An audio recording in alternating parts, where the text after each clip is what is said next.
Welcome to Shooting Politics. We're feeling Christmassy and we've abandoned the panel this time to come out into the field with two of Britain's top shooting writers. In the red corner is Michael Yardley, author of many books, including The Basque Guide to Shooting Game. In the blue corner is Robert Bucknall, author of Foxing with Lamp and Rifle. Just one book. It's a bloody good book. It's a bloody good book, isn't it? Right, we are here on 4,000 acres of glorious Suffolk countryside to look at two ways of shooting one for the pot. So Mike, what are you planning to shoot with today? Well, Charlie, have guns will travel, eh? What an arsenal.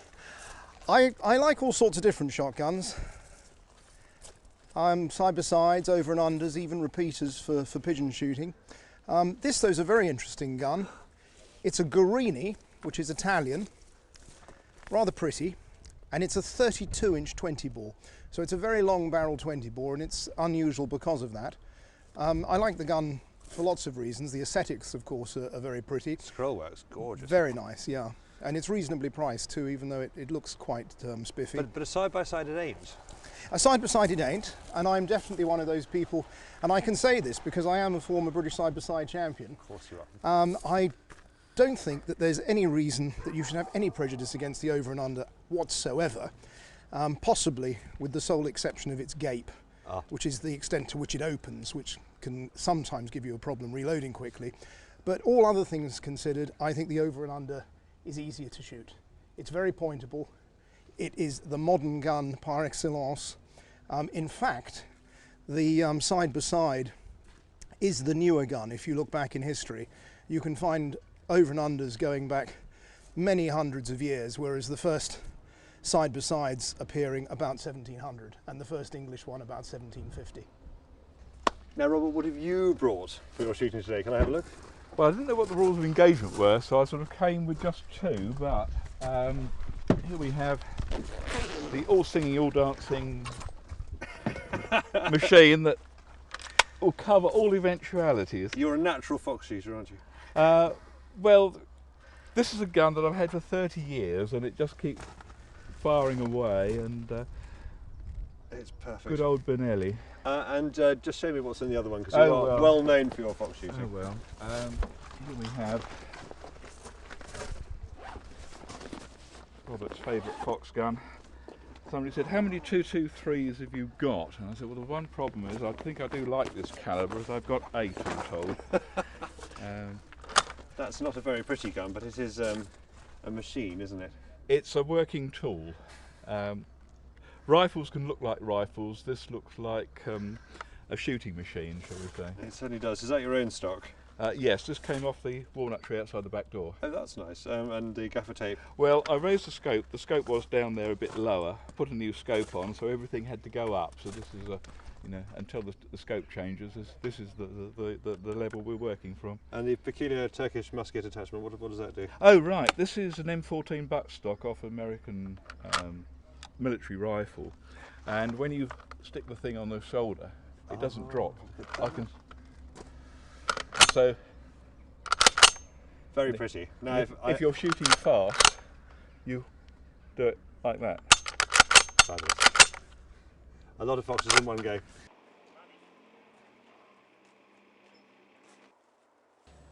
Mike chooses a pheasant drive to get his bag, and Robert joins the beating line. What are we using today? Well, I'm using Express fibre wadded cartridges, and with a surprisingly heavy payload in a 20 bore.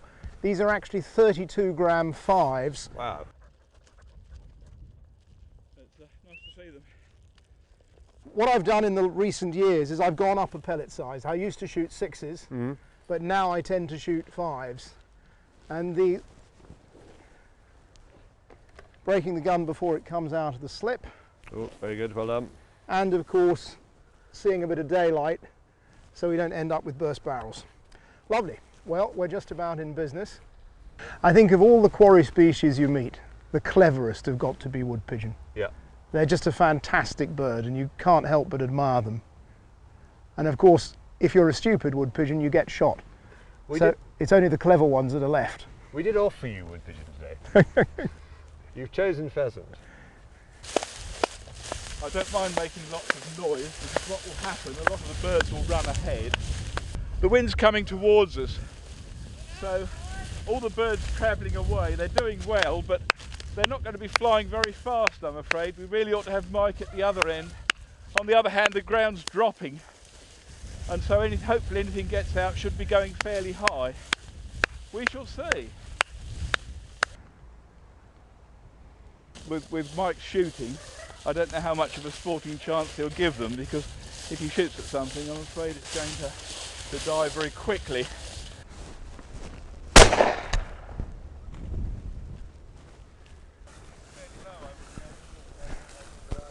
I think that last cockbird would have been a better bet, Jim, but unfortunately I was loading. Bring it in, good girl. Good girl. Very well done. You must be Thanks, delighted. Yeah, you know, great. Brace of Suffolk pheasant, just what we wanted. We were on the flank there, so we could take the second bird out into the field. Lovely. You're allowed to be rude if you like. Oh, I'm going to watch him pluck them. I mean, I thought he was going to get one of us. He's going to get us to do that, isn't he? Right, next up, it's Robert's turn to shoot a hare.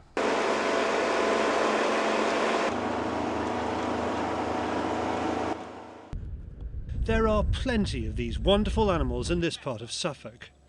Robert takes a shot from more than 300 yards.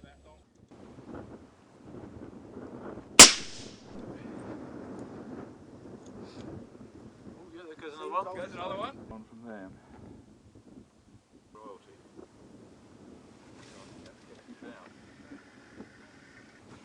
Have you pasted out? God, did you see the number of hares that went racing off as we walked over to it? More than several. Do you want to wipe the club off your nose? That's acceptable. It's a good bag at the end of the day, but with two such noted commentators on shooting, it raises questions about the state of modern field sports. Where do we settle these? In the pub. Operations moved to the Crown at Bilderston nearby, one of the top game pubs in the county. Do we reach a conclusion about the idea of one for the pot at the end of the day, Michael? Well, I think what we've been doing today is good old-fashioned shooting. I mean, rough shooting, going out, walking something up, it's what we all used to do, or those of us who were lucky enough to do it when we were kids. You were lucky enough. I was lucky enough, yeah, my gran had a farm in Kent, and I used to love, you know, walking up hedgerows, walking in the woods, and shooting a bird or two. Now the problem is today that land has become so expensive, shooting's become very expensive, and a lot of people don't actually get the chance to go rough shooting anymore. I mean, when we did it, it was a big deal even then. I mean, I'd buy cartridges in 10s, you probably can remember doing that, Robert, as well. And I think it's a great way to shoot, because you're connected.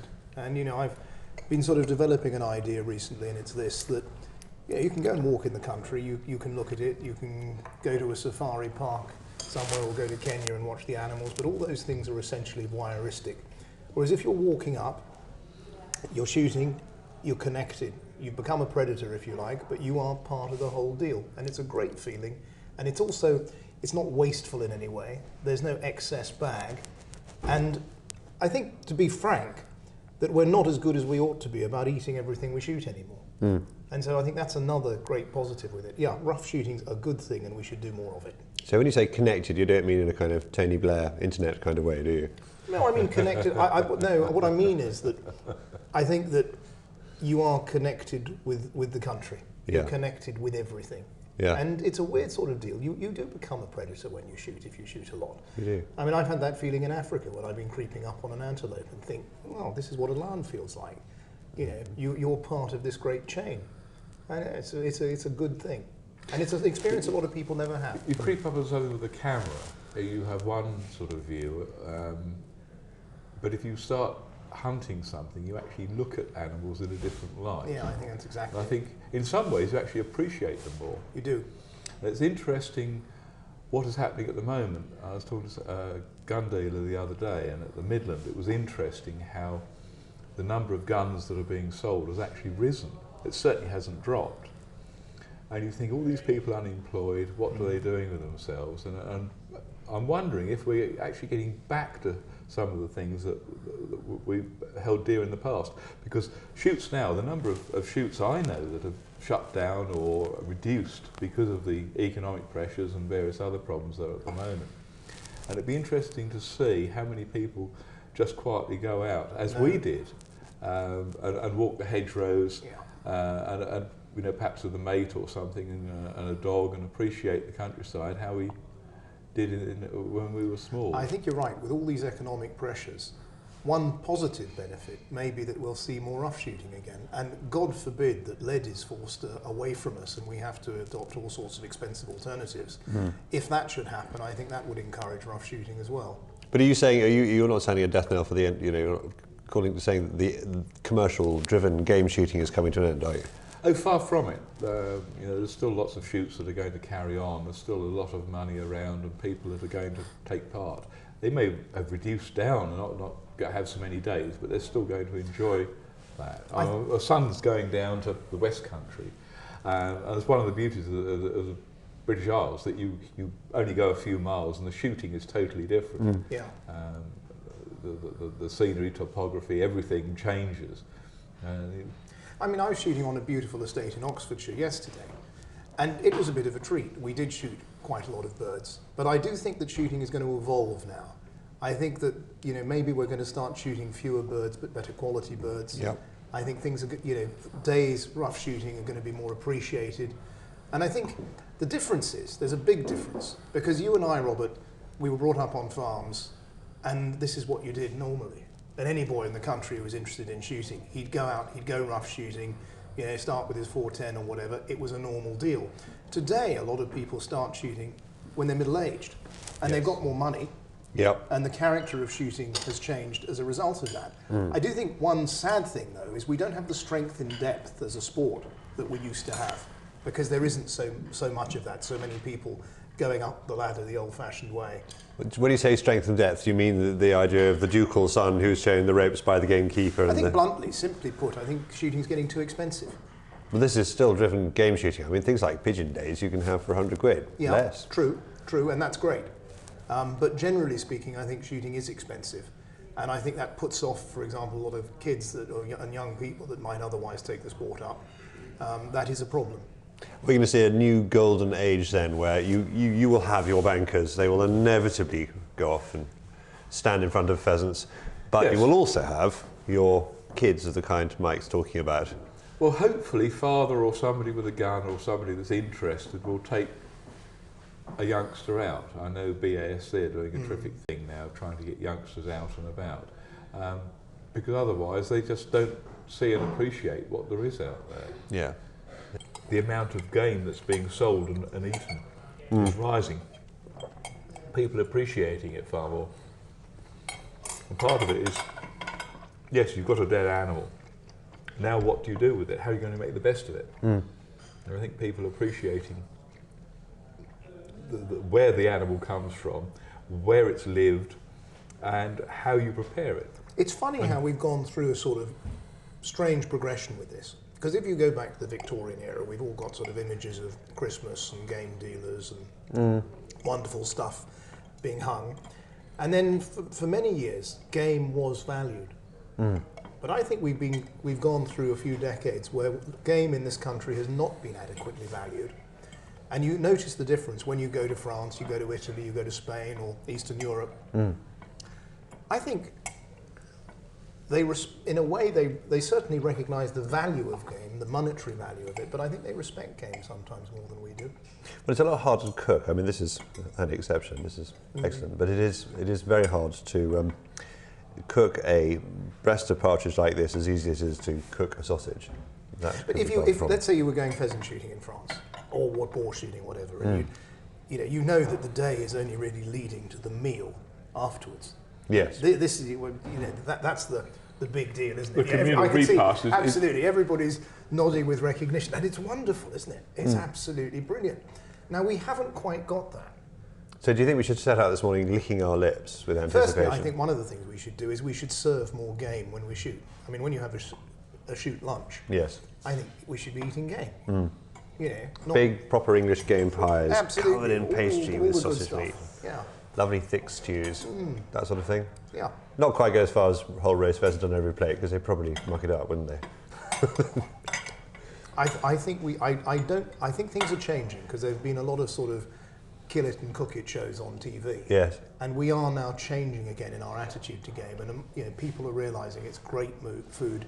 It's very healthy, you know, low in cholesterol. It's all sorts of good and green things, and it's becoming fashionable again. I'm getting a sense he shoots in rather grander places than we do, Robert. Well, no, I don't think that's not the case. He's rather grander shot, don't you think?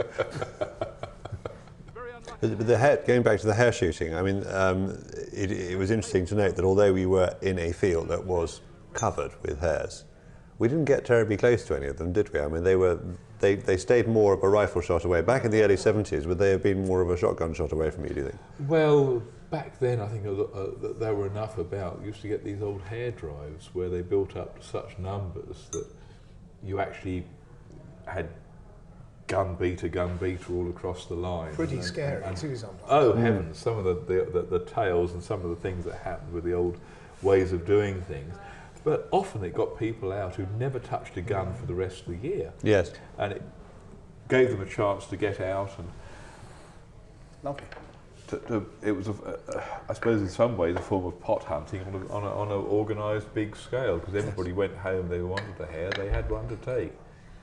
But no, you must tell us what this is before you go. What is it? So we have a hare shepherd's pie, and there you have a potato and truffle spearmint, sliced truffle and rack of hare. We were just talking about hare. How about that? Thank you. Terrific, thank you. Of course, some of the first driven shooting in the country was ground game. I mean, if you go back into the old records, ground game used to be much more popular than it is today. No, things have changed. What really happened, by the by, was Victoria married Albert. And Albert brought with him from the continent this rather strange and foreign method of driving game, the battre, the French to hit. And he brought it over, but it was sort of civilised. Punch took the mickey out of him. Yeah. You know, shooting the continental way. There's a Punch cartoon from the 1840s, as I remember, of Albert shooting in his library with pheasant going hither and thither and a loader behind him. Past, But they must have been horrified at the time. It was considered very controversial. It was considered excessive. It was considered nouveau riche. It was considered all sorts of bad. Still considered some of those things today, isn't it? In some way. They've been doing it for centuries on the continent. Driven shooting was about consumption, excessive consumption, something that aristocratic princes did to prove that they really had more wealth and power than anyone else. And you get 1,000 peasants, going across the country, driving everything to a team that might be, dozens of guns or more. Yeah. And the bags were colossal, enormous. More about the movement of peasants and the movement of pheasants. Possibly. It was a sort of military manoeuvre. So it was to demonstrate your power and your wealth. Yes. And they might have, if deer were involved, they might drive the deer into water. They might have painted canvas backdrops. It was a very theatrical and weird deal.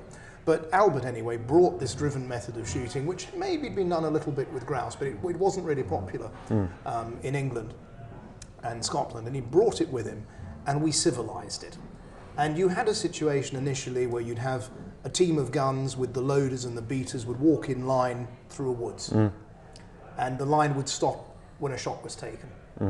Now, there was a lot of comment in the press at the time about all these perfumed dandies who'd never seen a gun before. The sort of equivalent of city boys today. It hasn't changed, has it? Nothing's changed, no. Going through the woods and scaring their neighbours.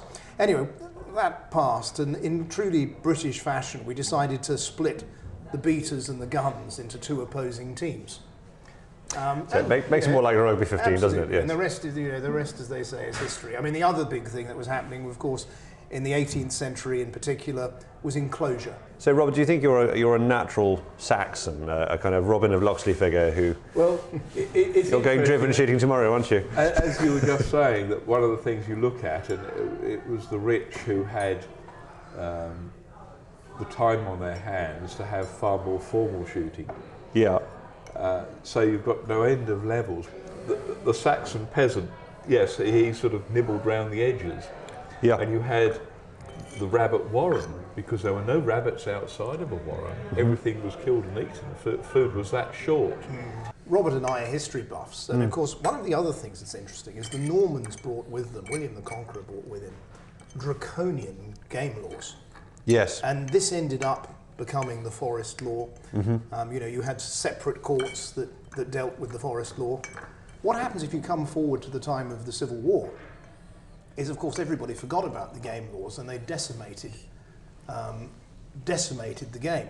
Yep. And when the Cavaliers came back into power with the Restoration, although generally they were fairly liberal, you had to be a gentleman freeholder, which, as I remember, a freehold income of £100 a year or more to be allowed to shoot game. So we shooting journalists would just qualify. Well, I don't know, maybe we would, but it did cause it caused a lot of problems at the time because, of course, so there were some people who were quite well off or quite powerful who didn't qualify for one reason or another as gentlemen. Yeah. And they got very, very upset about this. But the other thing that came over with the Restoration, which is interesting, probably from France, was shooting birds flying, shooting on the wing. And the French had perfected the flintlock. They'd made these lightweight guns that were suitable for shooting things flying. So that's another interesting deal. And at that stage, of course, the French were the masters of all of this. You know, they were great hunters, they were great gunsmiths. And then in the 18th century, it started to change. We started to develop an expertise in firearms, in the way game was preserved, and in dogs. I think we'd like to raise our glasses to the word sporting before we start what's probably our biggest course. Not much left. Sporting shooting. Sporting shooting. Well done. Absolutely. This has been Shooting Politics at the Crown at Bilderston in Suffolk. Next week we're back with Field Sports Britain. Until then, we've got some pheasant to eat. Great.